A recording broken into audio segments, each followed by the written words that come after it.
but I also get the criticism, with my training that, oh, that's too hardcore, or, oh, you may not need all that, or that'll never happen in the line of work that we do. It's like, dude, I don't know what's going to happen. You know what I mean? Like, I don't have a crystal ball, and I have a combat background.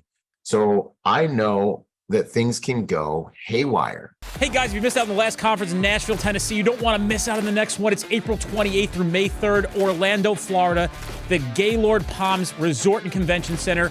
You made a mistake missing the last one. You don't want that to happen again on this one. 5 days of some of the best training you're ever going to experience packed into one event. We have an early bird special right now, $50 off. Use 24 early bird on our website, streetcop.com. Look for the conference, click the link, register today. If you want to get significantly better at this profession in 5 days, don't dare miss out on the 2024 Street Cop Conference. 111, 110.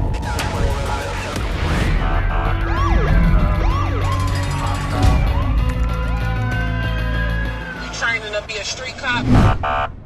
Hey guys, welcome to the Street Cop Training Podcast. I'm your host, founder, and CEO of Street Cop Training. My name is Dennis Benino, and today we have with us an hour and a half early, Byron Rogers. We're here to accommodate his schedule because he is doing some shit. I've been following you on Instagram. So, Byron, thanks for making time to come onto our podcast and tell the Street Cop Nation who the fuck you are. Oh, what's up, man? Hey, it's an honor to be here, Dennis. Thank you so much. Who am I, man? That's usually one of my first questions I like to ask. Really, at my core, I'm a protector. I do my best to be a man of God. I'm a very imperfect person, but I do my best to superimpose the spiritual principles I believe in into my life that permeates through my work, that permeates through who I am. I'm the CEO of Bravo Research Group, a private full service boutique private security company. We put teams and systems on corporations, high net worth families, VIPs, A-listers, churches, schools, you name it. I'm the CEO of Bravo, of the Protector Nation, which is a tactical training company that's designed to multiply protectors. We want to make the world a safer place by helping good people to be more dangerous, more willing, capable, and prepared. And I also have an executive protection training school called the League of Executive Protection Specialists, where we do our careers together. We've gotten hundreds of agents into successful careers in the EP industry from all backgrounds, civilians, law enforcement, military. I'm a published author of a book called Finding Meaning After the Military. I've got a master's in psychology, different things like that, public speaker. So I'm just basically an imperfect guy that believes that by the grace of God, I can offset a lot of that imperfection with hard work. So I'm a veteran of the United States Marine Corps, infantryman, and so I go to war with life the same way I went to war for Uncle Sam back in the day, every day of my life, man. That's my ethos. So that's what I'm all about, brother, man. That's pretty cool, man. Okay, let's start with life post-military. You go to the Marine Corps, and then I guess towards the end of your career at the Marine Corps, how many years did you do? And then when did your wheels start turning to do other things? Yeah, brother. So I did 4 years, 2 deployments to Iraq, 1 float, 1 combat deployment. Got caught about 5 different IEDs, got the T-shirt, all that stuff. And as I was getting out, I was kind of like, well, geez, what am I going to do with my life? I can only hold the gun. So it was going to be law enforcement or it was going to be contracting. And law enforcement, I gave my best effort and they're like, nah, brah. And I was like, okay, cool. So then I was praying one day and I felt like my Heavenly Father was like, hey, go to this bar, become a bouncer. You're going to travel the world. Literally, like I heard a voice in my head. I heard a voice tell me what to do. And I walked outside, I saw my ex-girlfriend and she was like, I was like, I know what I'm going to do. And she's like, what? And I was like, I'm going to go bounce at this bar and then I'm going to travel the world and be a bodyguard. And she was just like, yeah, bro, you're not going to bounce at this bar because that's the end of our relationship. You know how that is. And basically I went and bounced at that bar. In 3 months, a random guy walked up to me and said, hey, have him do it.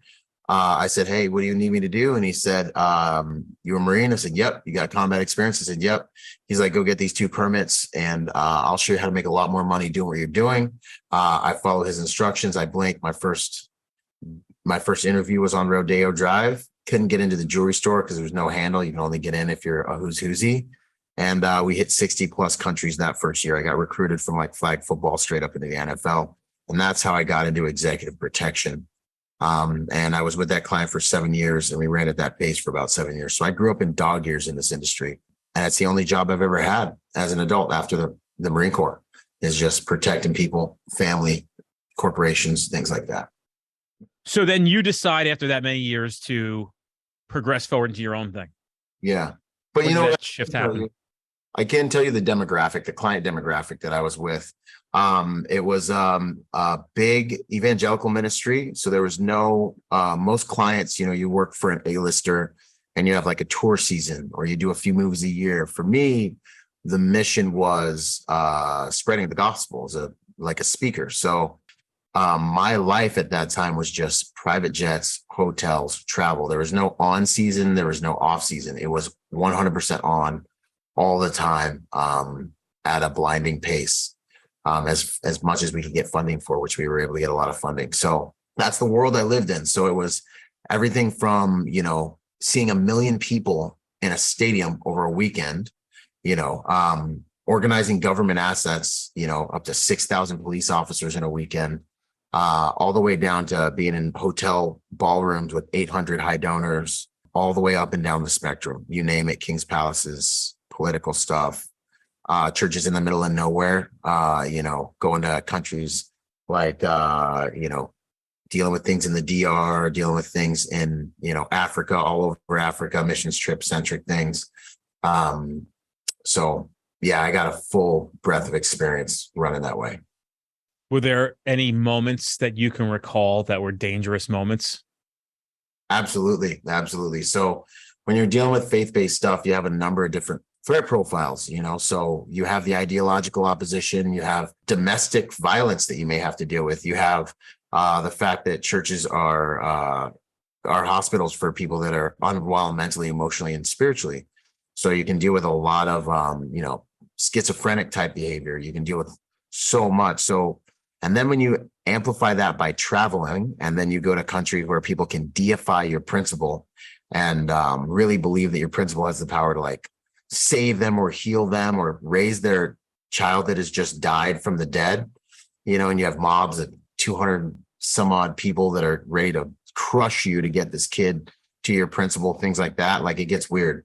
We're in the Congo, and you're receiving high volumes of money, we had to do an actual evacuation out of the Congo. We ran into a situation in the Dominican Republic where, I thought we were rolling up on a police checkpoint. My local security team was like, they just rammed the police checkpoint and pushed us through. And I was kind of like, hey, what are we doing? Like, you're going to make me an accessory. I'm up here in the lead Vic with you. Like, we can't just ram cops. My local guy's like, these are not the police. And I'm like, bro, we got to slow down. And he's like, are they chasing us? And I'm like, no. And he's like, shut up. And I'm like, okay, good thing we had good locals, man, I definitely found myself in situations where, in the Congo, you're in a room, full of money up to your knees, and your police escort starts looking, back at you, and, you get a mob forming outside the room, and, the guys at the runway are dealing with, FBO security, where, FBO security is kids with AKs, and they're starting to like hit the plane up every 30 minutes. Hey, runway tax, give us $250. Mister, runway tax, give us $250, and just things are closing in on you.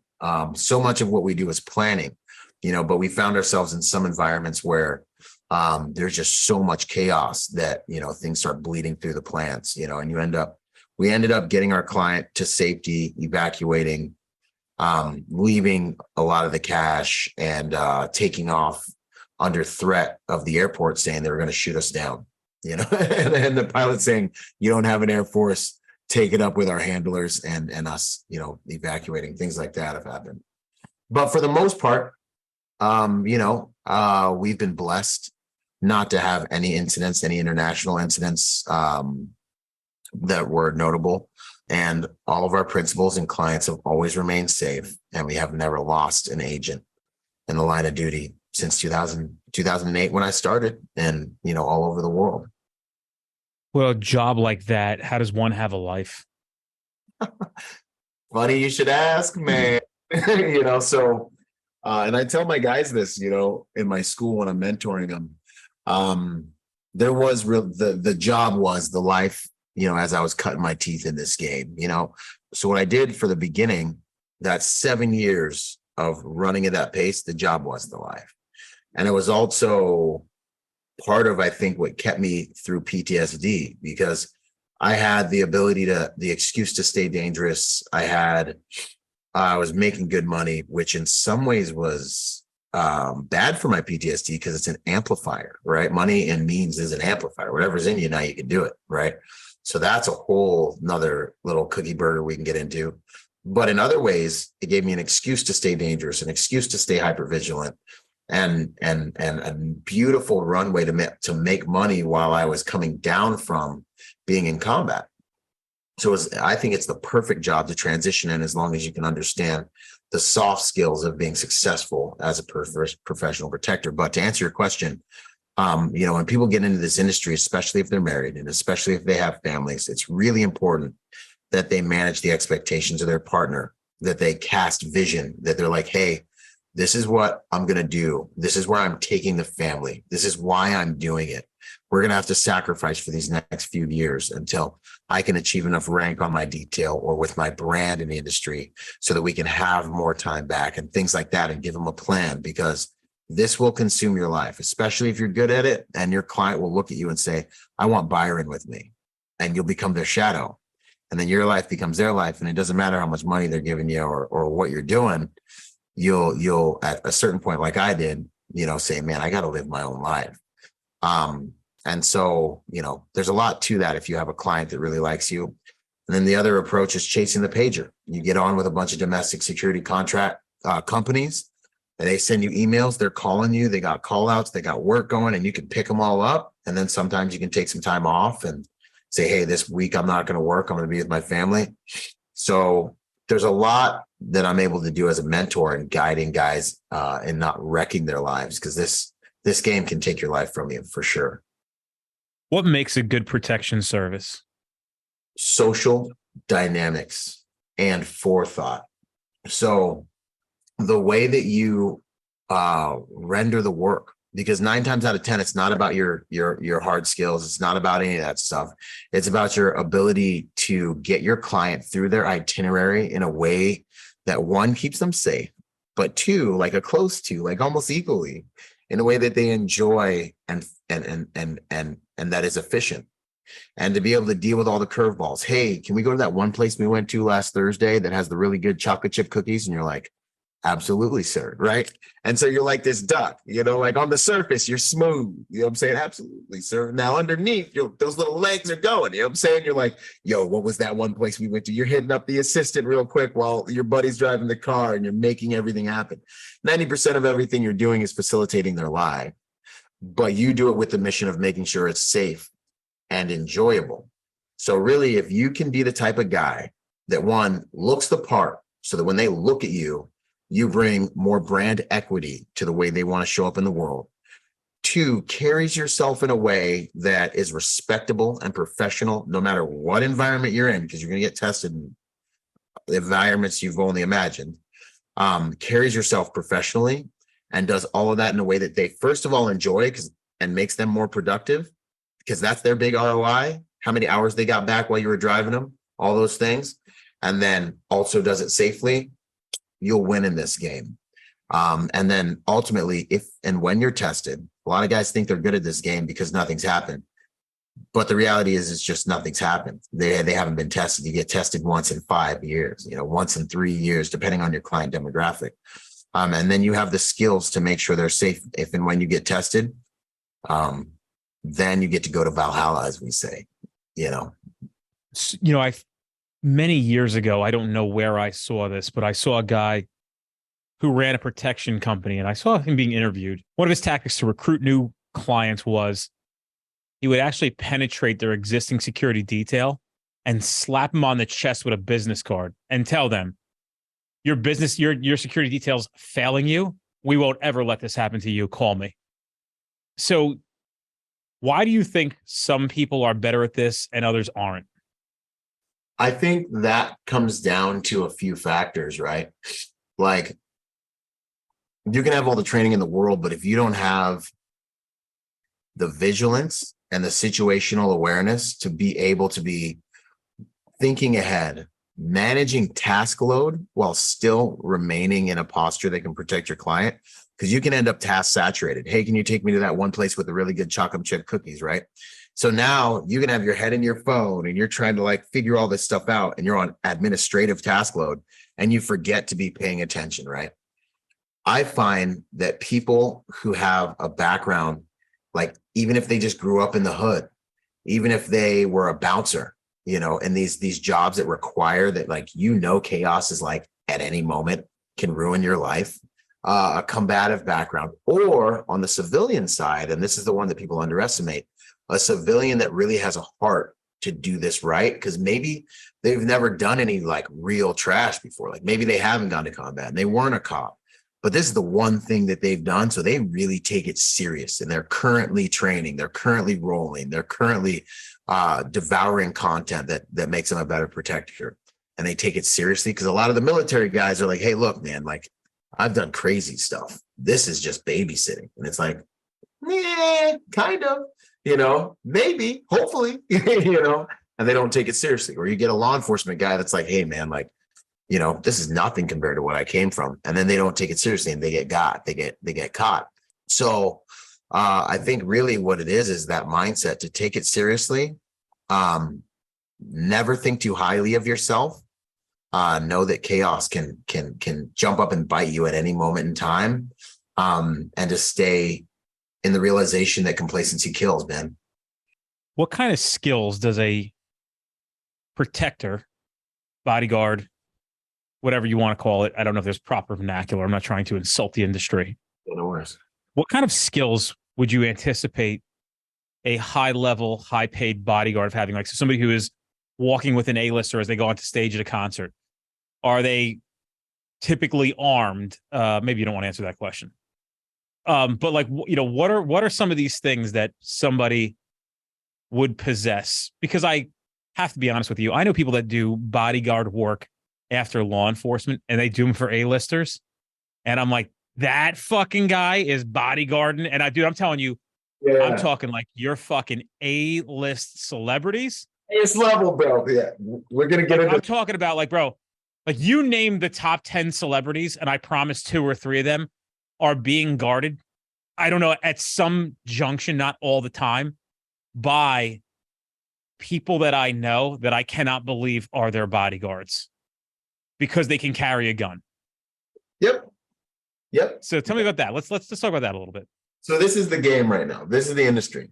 It's the Wild West. Okay. So there's no baseline of skills necessary. So if you can imagine civilians hiring people they believe can protect them. And what are these people that have spent their whole entire lives being successful at not tactical things know about who's really protecting them? All they know is, hey, the guy's got a badge, the guy's a cop. As far as I'm concerned, he's MacGyver, you know, like this guy was special forces, you know what I'm saying? Like, guy hasn't fired a pistol in, you know, a dang decade, right? Like the guy hasn't done his TCCC or first aid, or he has no idea to how to use an AED, you know, he's going to be waiting for the prompts and all that. But, and that is the industry right now. And that's what I'm setting out to change, you know, like right now, it's the skills to really do this job are something that people have to seek out, and it's not a baseline of competence that's required to enter the industry. So one of the biggest tells for me when it comes to new companies and clients is like, yo, what's your guys' training pipeline? Do you guys factor in? Do you guys, when you give a proposal, do you factor in a training budget for your agents to make sure guys are staying current with their skills? Because what I do is I run an in-doc in order to get into my company on most of my details. And in order to get through that in-doc, you've got to pass Secret Service shooting qual, FBI shooting qual, Marine Corps shooting qual, and local law enforcement, LAPD or LA Sheriff shooting qual. Now, these are shooting qualifications, right? And then you got to do a little stop the bleed. Show me that you know how to stop the bleed and some basic medical. And then we can finish all the soft skill conversations along with the background checks and stuff like that. But I do that for the exact same thing you're talking about, because I get guys that are protecting A-listers, guys that have been in the industry for a long time, and they, one, either just chicken out and don't come to the hard skills assessment, or two, they don't pass it. And so I have to sit there and I'm looking at the whole industry and I'm like, guys, this is absolutely unsafe. And your client thinks you're John Wick because you went to combat and but we all know that's why the slogan of my brand is, this is more than just a job, it's a lifestyle, because it's the things you do when you're not at work that make it so you can perform if and when you're tested. And there's a lot of the industry out there that looks really cool and they're jacked and tan. And there's even a lot of the industry that isn't, but they have the jobs because of what they did in their background 3, 4, 5, 6, 10 years ago, which I don't know how relevant that is anymore. So that's what I do with my school. I get guys in and I give them those skills, highest level of driving training, medical, shooting, operational training, and I make sure they're actually legit and good. And that's what makes guys successful, is now company owners are looking at these guys and they're like, cool, he's got a good background. He's also current in these metrics. I know that this guy just went through this and actually is retaining some of that knowledge along with the actual relevant skills in the hard skill categories to actually do the job if it needs to be done. I like it because it is very similar to what we do, is essentially identifying what the problems with an industry are and begin to fix and change it. And I don't want to say it from a capital gains perspective, although I would imagine that if you can sell why you're so much different than everybody else and everybody else can't even compete with that, you're able to say to your client, well, we do charge double. What's it worth to you? Right. You guys are paying this much. We're double the price, but you're actually getting a qualified person. Right. So what people don't realize is when you're somebody who's qualified for executive protection, is the funds are endless. I remember we did a detail for Paris Hilton and it was complete overkill. But it was at the time when she was popular. I mean, she was popping. She was the talk of everything. I'm not saying she isn't now, but in 2005, 2006, 2007, Paris Hilton was the celebrity of all celebrities. Yeah. So, dude, they brought out like 3 armored cars for her, and the guy was talking to a guy, I won't say the company name. He was a retired NYPD guy. I mean, they must have had 15 private security guys. They had 6 of us. And there just wasn't that kind of a security threat for Paris Hilton. But I remember finding out what just that appearance at Macy's in our mall cost in security, and it was fucking flabbergasting. But you got to remember something. She's an heiress. Yeah. And they have money. And her grandfather who created the Hilton brand, and I think her father continues to run it, dude, they're billionaires. Right? So dropping 50 grand on a security detail for one day is nothing. Especially when they're making sure that Paris Hilton is definitely protected. So is my assessment or guess of how you guys are making waves in the industry that you're selling, we are a better service than everybody else. Here's why. 100%. And I think, and I hear responses all up and down the gamut. So yeah, 100%. That's what my company's about. There are other companies out there that are all about that. But I also get the criticism, with my training that, oh, that's too hardcore. Or, oh, you may not need all that, or that'll never happen in the line of work that we do. It's like, dude, I don't know what's going to happen. You know what I mean? Like, I don't have a crystal ball and I have a combat background. So I know that things can go haywire, and so with my guys, I would be danged, bro, if I put guys out there and we have a situation like we've seen at some of these school shootings where the guy doesn't go in, or he hangs out outside, or he doesn't do his job.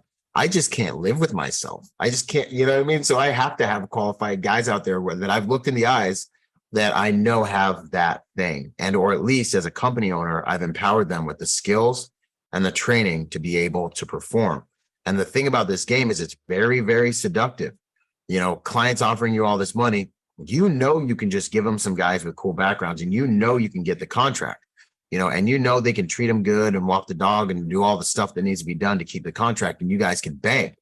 And that's usually where a lot of companies and clients stop, as if that's enough. And I don't know, just because I've been in positions where I've lost guys and I've seen a lot of things in this game, I can't let it be like that. And so, yeah, it's the Wild West, man. You get what you pay for most of the time, but there's no way of really knowing unless you have the right questions to ask that company. Like, how legit are these guys? You know, what's your data on them? What are they scoring? Are you testing them? Are you running through any kind of pipelines with them? And a lot of times the compensation is all over. So it's like some A-listers in the entertainment category probably don't want you there. It's probably their insurance who has you there. They don't want to be seen with guys with guns and stuff like that. So you're fighting all that stuff. Some of them think that you should feel special because you're protecting them, so they don't pay as much. You know, and then you have high net worth families. They're like, hey, we're actually worth money. We actually believe in protection. We've actually had attempts on our family. And those are some of the best clients in the world. And they're low key. They'll be sitting next to people in Starbucks. No one will even know who they are. People are staring more at me because I'm kind of scary looking than the actual client, which is pretty cool. You know, How many applicants are a no before you find a yes? oh man, And I'll ask you this question. I'll continue to preface this a tad.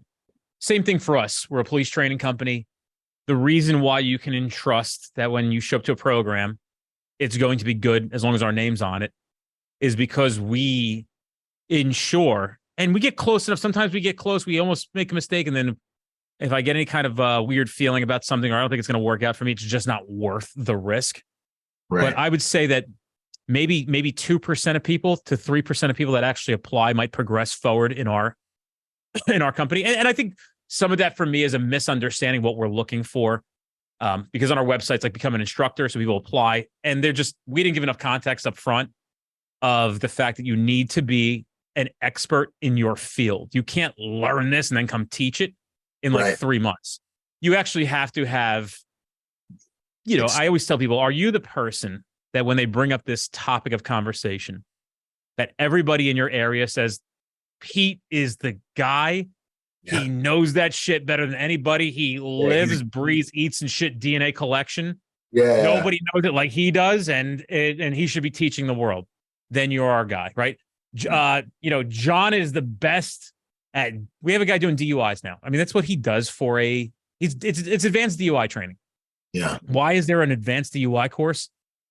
Because anybody who's taken first of all, you need to continue to practice it. But number two is a lot of times people are just given the blessing to be an instructor. Like, hey, you're my friend. We need a DUI instructor. Can you be that guy? Right. So you're not getting the information directly from the source. You get it secondhand. So we'd like to have the source, excuse me, on our team giving out that information. It's really important because there's no middleman in between. Look, we don't do train the trainer classes. That's a big thing in industry. You'll go to a class, you'll go to a CPR train the trainer class, and suddenly 2 days later, this guy gets a certificate, or 5 days later, and he can come back and now train 50, 60 other cops on how to do CPR. But isn't a paramedic, isn't an EMT. So it's wild. So who do we have? We have a guy who teaches our medical classes that is a paramedic instructor, has flown 75 combat missions to support of special forces, has treated hundreds of gunshot and explosives. This guy's been through it. Yeah. And the crazy thing is, even on that subject, Byron, we had a guy who tried to do this before him, and he taught at the academy. And literally, when he came here and did his first class, a lot of things rubbed me wrong about a lot of stuff in the beginning. And, the first break, there were actually people in the class who were paramedics, and they're like, yo, this guy doesn't know what the fuck he's talking about. Your boy. They're like, really? And they're like, yeah. I'm like, well, that's why we do the free one. That's why he didn't pay to come here, because we're trying to roll this out and see what it feels like. And they're like, bro, he don't know shit. Some of the stuff he's talking about is completely wrong. You would never do those things. Yeah. And in the class, I was like, hey, man, we're separating. He's like, why? Because you don't know what you're doing.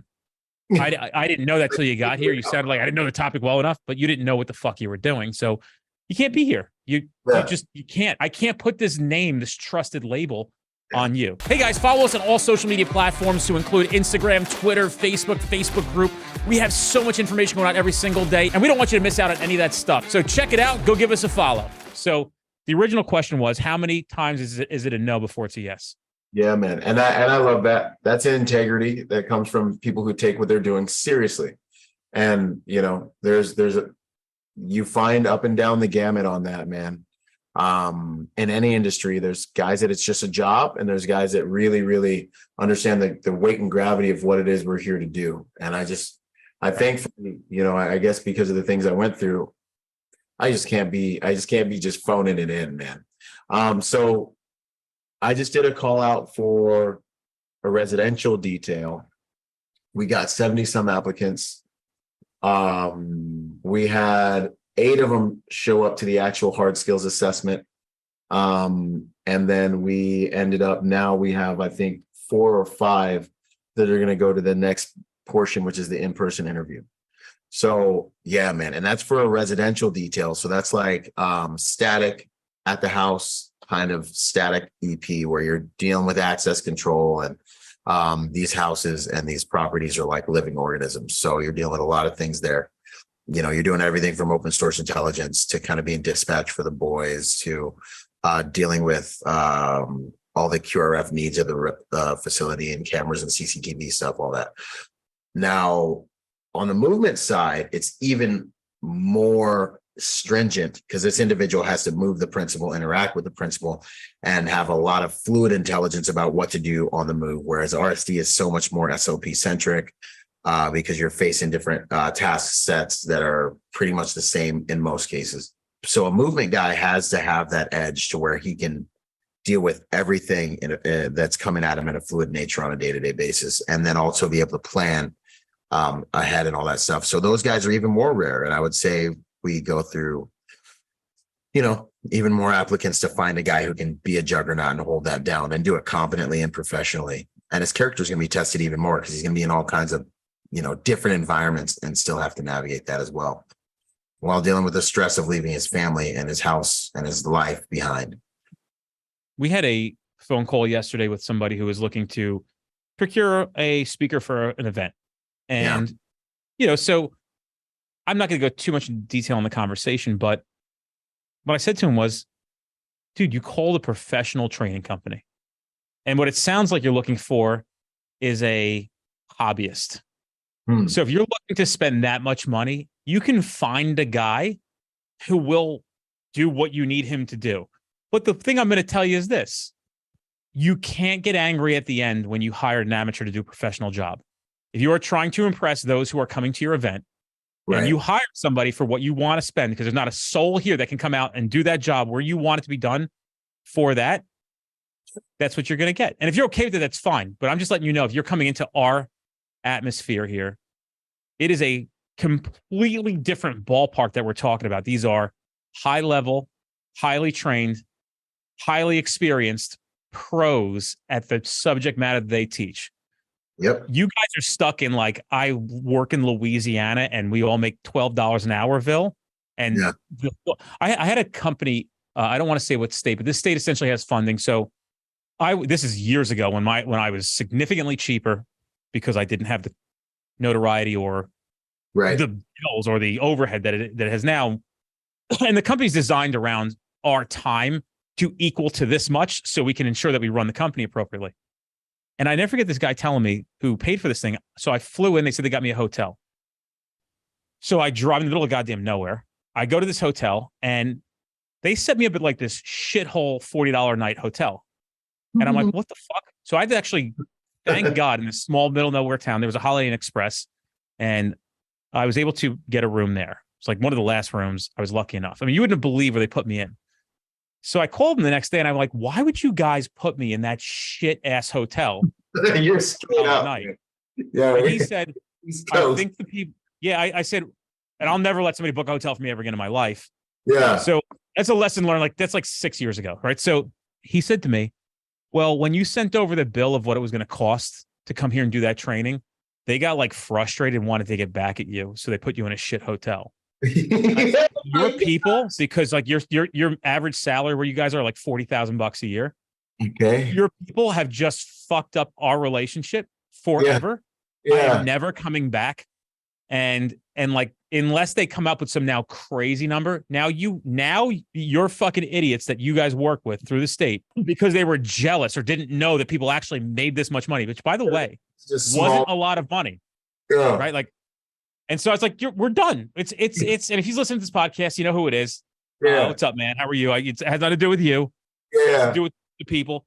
And he's Yeah. like, I was embarrassed by it. I'm like, I understand it wasn't you, but like, dude, you have to understand when you're coming into this industry, if you're looking to get a professional, you're going to pay professional prices. That's the way it's going to go.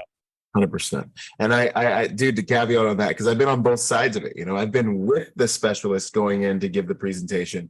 And then I also bring the specialists out to do my events and teach and all that stuff. And I'll be danged, man. I'll be danged. They are going to leave my event being like, that was so smooth. These guys dealt with me, treated me like royalty, rolled out the red carpet. And then the word gets out about your school. The word gets out about your organization and how you guys treat and appreciate people that come and do business with you. And then your people don't benefit from what they pay you for in the event, man. And so, no, I that's too bad that things went down like that, man. I've been in some choice points where it's like, okay, cool. Maybe I thought we promised this, you expected this, or this was more work than you thought. As a rule in business for me, I always take the relationship over the money. I always take the long money, 100%. And if there's some kind of weird discrepancy, boom, give the guy the money, protect the relationship, because relationships are worth so much more than the short money. Well, they didn't know the value of what we were bringing. They must get this stuff in front of their face all the time. And in this industry, for us, there's a lot of hobbyists. There are guys who do an okay job. They show up. It's better than your in-house stuff. It's nothing spectacular. I get asked to keynote at events, and sometimes people go before me or after me, and I'm like, how are you trying to establish a professional name for yourself? Yeah. And your presentation was just such dog shit. Just dry. Man. Yeah, like, dude, like they're just, so for us, just like you guys, the bar is set so fucking low here. I mean, it's just so low, dude. Exactly. Police training, the bar is set so low. There is literally, there's no it's wild. And guess what? I'm not saying that there aren't people out there who are doing a fantastic job by themselves, because guess what usually happens? Those guys are like, you know what, dude, I was doing this thing by myself.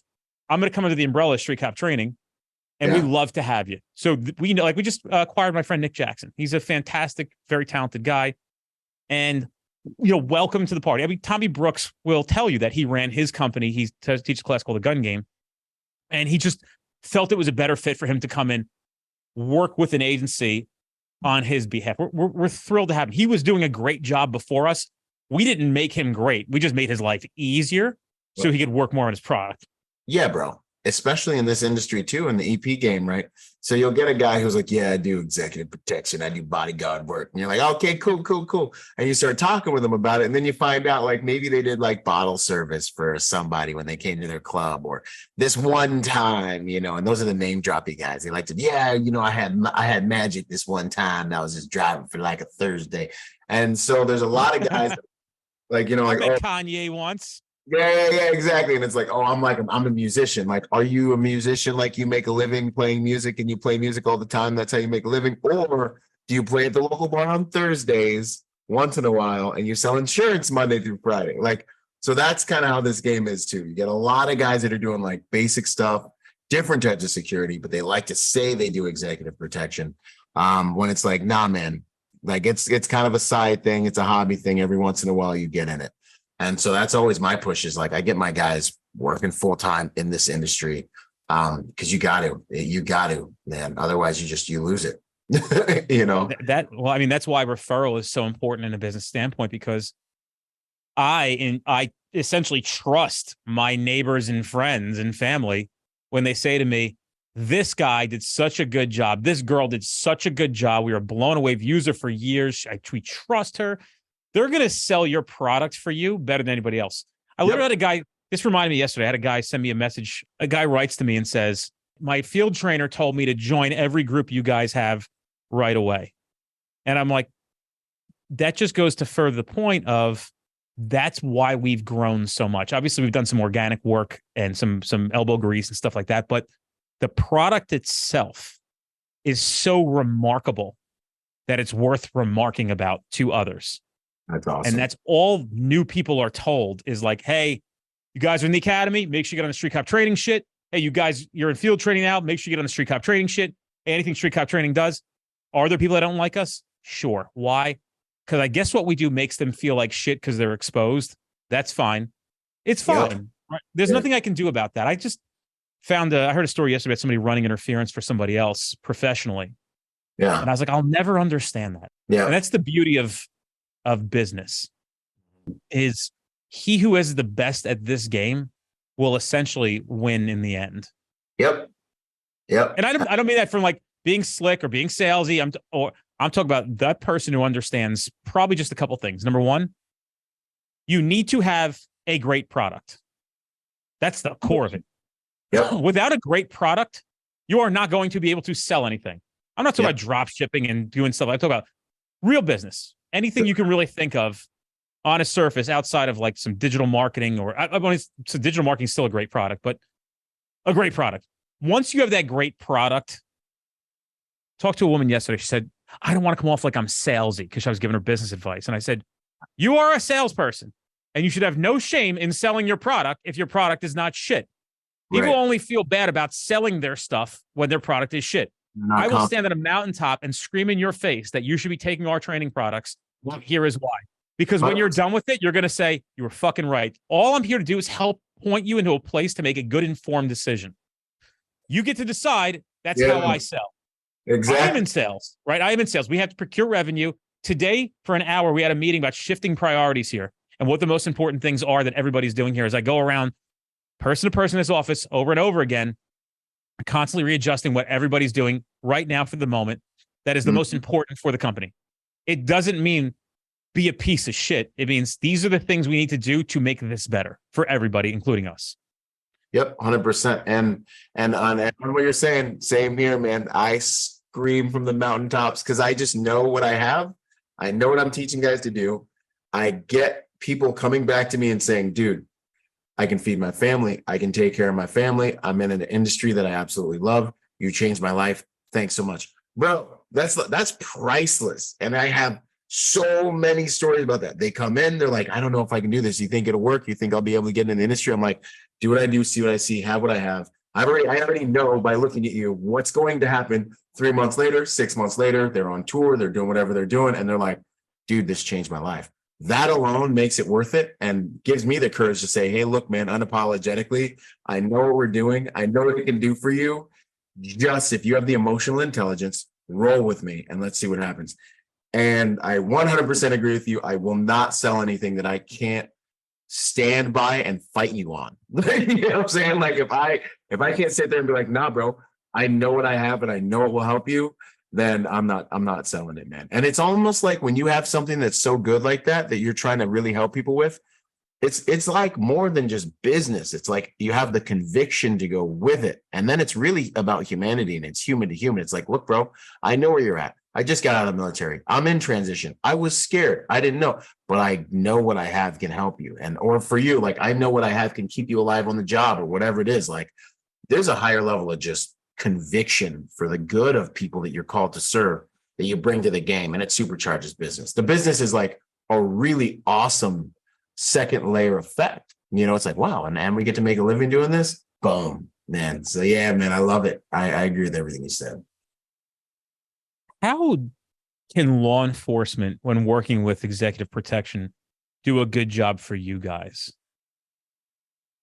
You know, honestly, man, that's a really good question. We're doing a lot more in the industry at large, public-private partnerships, where we're augmenting you guys. Like in LA during the riots, there's a big private security company that was out there helping secure and keep presence to keep more social unrest from happening, right? And we're working hand to hand in those instances. And then there's a lot of other instances where we see each other. And what I always tell the private security guys is, hey, man, you guys are on the same team. You are constantly socially engineering an environment of favor for yourselves. So whether it's the doorman, whether it's the freaking janitor, whether it's the assistants, the personal assistants, the nannies, the butlers, the dog walker on property, You guys are constantly letting everyone know that you're on the same team. You're there to run your race, play your position, and help them run their race and play their position. And what I see a lot with the private security guys and the cops is this stupid ego thing, man. And I'm just like, bruh, so you'll have a private security guy that's like, yeah, I used to be a cop, or, I'm military. And then they like think they're better, or like, these stupid, immature little like dick measuring contests happen when I'm like, bro, you need to walk over there and you need to say, hey guys, we're glad you're here. If there's anything we can do to make your job easier, just let me know, man. We're not you, and we're here to execute our mission, and we might need you, So, I just like to see guys that are down to make those alliances, guys that know their positions, like we're not the police, and play their part and play their role in a way that empowers the other dude to do what the heck they're there to do. You know what I mean? So that's kind of the main thing, and when I run into law enforcement dudes that are kind of looking at me sideways, like, how cool does this guy think he is with his too many bracelets on? I just walk right over there, dude, and I just disarm him and show them some humility and respect, and then it's reciprocated because it's man law, you know what I mean? Like, that's the language we speak, so that's the thing I like to see, man. And we can work so well hand in hand, like when we have stalkers, and we have situations that we need to call our local law enforcement POCs up and say, hey man, like we got some weirdness going on property, can you guys come over here and roll by or pick someone up or whatever it is that we had to do just the other night. It's nice when we already have those relationships established and it just works smooth, so I think the relationship between law enforcement and private security is just all about the way that we approach each other, primarily, honestly, on the private security side, because you guys have that authority. And I think we need to learn how to work within the understanding of that. And play our position well. And then everything generally goes pretty smooth, I actually wrote before you said what you said before, drop the egos. Yeah, man. I wrote drop. That was my note to myself to bring up to you, because there are times where I've done details where security was really making it, the cops are waiting for the security to make it a team effort. Yeah. Mm-hmm. They want to be included in on it, because the last thing you want to do is make a cop feel non-empowered. And, right. and the reason that I say that is because we essentially are the law and authority. We're the ones who are sworn. And so when you treat that officer with respect enough to say, like, hey, we know that you guys are, we appreciate you guys that you're here. We want to work together with you. We have a common goal. And for law enforcement, I think they need to not just relinquish complete authority over, but work together and just say, like, hey, this is what we want. What do you guys need us to do? Yep. What do you want us to do? This is what we want, was what you want. Let's figure this thing out together, because you'll need us and we'll need you. Yep. And there are times where I've had some people who thought they were our boss. And like, yeah, dude, I've worked with companies where like they come out and like they think there's nothing that's more humiliating as a police officer when somebody comes out that you're working extra duty for or a side gig for. Yeah. Who's not a cop, who thinks they're your boss. And so like what happens is like, we're just like, well, you already paid. Like, we're not going to be doing what you want to do. You're not the expert at this. We're the guys with the badges and the guns here. We're the guys with the arrest authority. Fucking tell us what you're going to, dude, we used to get this a lot. We do a lot of security with our schools. Yeah. Like athletic directors telling us where they want people, like where they want cops stationed. Like, bro, there's a whole nother way to approach that. And it's like, hey man, nice to meet you. I know it's the first time of us working together. You guys do what you want, but in the past, this has worked best. Right. Typically, we had a guy who was over there, and we had a guy over there, and here's why. But you guys do whatever you want. But if you want to go with that route, that's been working for 20 years. We used to have guys who show up and be like, I need you over there.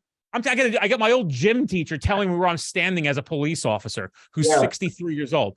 You're standing over there. You stand it over. You're gonna, and every 30 minutes, you guys rotate around. I'm like, when have you become a police chief? Who are you, bro?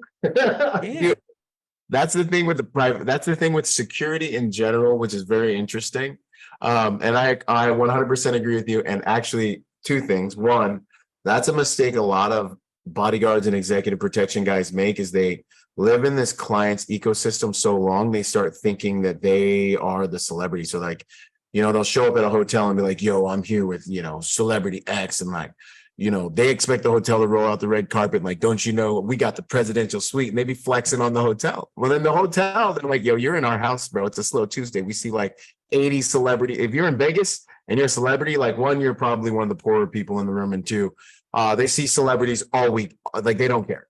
Right. So then you start having problems with the house because the house has been, you're disrespecting them. And now all of a sudden, your scrumptious, your accoutrements aren't showing up on time. And now the turn down service isn't happening. So like I said, man, you're always recruiting teammates. You're always showing respect and honoring people. And then all of a sudden, boom, they're doing extra things. The hotel room's getting set up, like your law enforcement guys are actually engaged. They're not like, you know what, bump these guys. Let's just see how they do. You know what I mean? Like they're actually like, hey, they got your back. They got your escort. Your escort's ready when it's time for you to leave property. Like all that stuff is running. You're greasing the engines. So that's one of the hugest things, man. And then the other thing is everyone is an expert at security. So like, you get clients that are like, hey, I want you like this. I want you doing that. I want you doing this, that, and the next thing. And then you're sitting there thinking like, do you tell your doctor? Do you tell your lawyer? Do you even tell your gardener like how to do their job? You know what I mean? And that's one of the biggest things is everyone thinks they're an expert at how to secure stuff. And so, part of what we deal with in this industry on a huge, massive scale is demonstrating competence and then being able to implement that competence to where the clients know like, hey, you know what, my guys have it covered. Here's my itinerary, and that's one of the biggest. You get a client, you will fight what they saw in Hollywood and their ideas of security in order to finally get them to a place where they understand your capabilities, your limitations, and they appreciate the quality of the work that you're doing for them. Even though you might not look like, John Wick or the Bodyguard or whatever they, saw last night while they were watching Netflix, and then you have some clients that are connoisseurs of security who've had details their whole life because they're old money. And those are the ones you really got to be on your game because they'll be like, yo, did you see that? Like where they'll show up at the venue and be like, if you don't have that drop lockdown properly and the walk to the green room isn't perfect, and you do make those little mistakes you can get away with the ones that are new money, those OGs that are connoisseurs of fine security deliverables, they'll be watching you, man. And they're more stable because they understand they want a long relationship, but you got to be on game. So it's real interesting, man. We deal with the same thing. And what I don't ever like to hear is that the private security professional who's really a guest in 90% of the environments he goes into is ever acting like they run the show. You know what I mean? Because you're a civilian trying to get civilians to do things. You know what I mean? Like you got white envelopes, that helps, but you better have the social dynamics to get it done and get everyone to be happy to help you. And that's really the magic, man. That's what makes this thing work. We have our events. So every year we have a conference. And, the first year we had Harris in Atlantic City and we met with the security team and, just like listening to what their concerns were. And they asked us for favors. And we're like, yeah, absolutely. We'll get that message out. We'll make sure people know that. The last one we had in Nashville at the same time in tandem, they were having a significant security, national military meeting, like some big time, like 2-star, 3-star generals were there. And so, we had to actually coordinate with whoever on that side runs all their security. Mm-hmm. And there were a few different agencies that called me and we found out that they monitor our phones and, all this other shit beforehand. And I'm like, well, yeah, because, and we had to go through security protocol of hey, we're in Tennessee. People have guns. On top of that, there's a police event. There's 1,600 cops coming. 1,512 of them are going to be armed. Right. So you tell me what you need me to do. I can't disarm 1,512 cops because you guys need that. Yeah. So, but I gave them my cell phone numbers. I'm like, guys, call me if you have any issues. We'll adjust on our end. No problem. We'll submit to whatever you need. And they're like, oh, the same for us. And so it was a great conversation between all of us of we all have something that's got to happen. We're better off just working with each other and with all humility. So I wasn't like, we don't got to listen to shit. Good fight with the cops. You got half the state police coming. No, look, guys, whatever you need. And I try to really emphasize that to all the men and women in law enforcement that, it's so much better to serve. And when you're getting respect, giving it back, and everything can just go so much more easily and with less friction when we're just polite and calm and want to work together and just are the bigger person, have that good communication of like, guys, we know you got a job to do. You got to work with us a little bit. We are the cops here. You know, I understand you got a job. That's fine. We don't want to, you got to do this. We got to do it. Let's do it together. So let's talk about some possible scenarios, what you'd like us to do. And we'll say some things to you, what we'd like you to do. I don't know how any human being can accept it as like, you know, yeah, it sounds great, man. Yeah, 100%. And it's the Jedi approach to what we do. And as you know, as a cop, like you got a situation that's escalating, like you give that respect. You can, like, especially if it's a legit dude, you give that respect. In a lot of cases, you can get that back and you can maybe get control of what's going on. You know, it could have saved your life to be respectful to that OG XYZ. You know what I mean? And the reality of our game is the exact same thing. 90% of what we do, it goes back to what I said when you were like, what's the real skill set? A lot of it is social dynamics, man, and planning ahead. And that is client facing. That's facing the royal court, all the client's friends, because they can get you killed. The client's friends will jack you up too. You disrespectful to the one friend from third grade, bro. I don't care how cool your background is, orange team, whatever. You're going home, dog. You know what I mean? And then if you mess up with the cops, you can end up in trouble. So social dynamics, and that's business is the commerce of relationships. So it's not like we're even talking about anything beyond really what it takes to be a good human and an effective professional. It's just that our jobs happen to do with combat centric skill sets, part of like at some quadrant of what we're expected to be able to achieve and do. So yeah, man, that's really what this game is. And you're a civilian trying to protect civilians, which is cool too, because that skill set translates into the dad. That's why I'm kind of really passionate about training civilians. It's like, yo, look, that skill set translates into the single mom that has a kid. It's like, what do I do to protect myself? So much of what we do is soft skill centric. That has to do with the way we see and move through the world, and behavioral profiling and situational awareness and tactical positioning and all this stuff. So much of that is directly translatable to be able to protect someone without a badge. And that's kind of one of my passions, is getting those skills into good people's minds and into their bodies and skill sets too. Where can people find you? Yo, man, you know me, I'm all over the place, man. So my home website is byronrogers.com or byronrogersmotivation.com. My primary Instagram is Byron_Rogers. And then I have a few other ones, and then you can also find me on YouTube. A lot of long form content, thousands of videos. You can find the podcasts there as well. So byronrogers.com, Rogers with a D, Instagram, Byron_Rogers, or you can look me up on YouTube. If you just type Byron Rodgers, I'll pop up, man. Heck yeah. It was a real pleasure, bro. Hoping to meet you in person someday. Yo, hey, Dennis, thank you for having me. Love what you're doing. It's absolutely, for me, it's a kinship, man. You're empowering people to be able to do this work of protecting in better and better ways, you and your organization. So, hey, anything I can do, I'm always here. And thanks so much for having me, man. It's an honor. You're the best, brother. Thank you so much.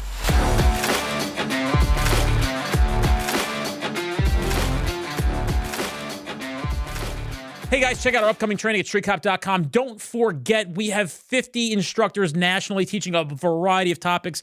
These are the best classes you're going to experience in your career. We make sure of it. You're going to love it. I guarantee you're going to be thankful that you went. Check us out at streetcop.com for all upcoming classes in your area.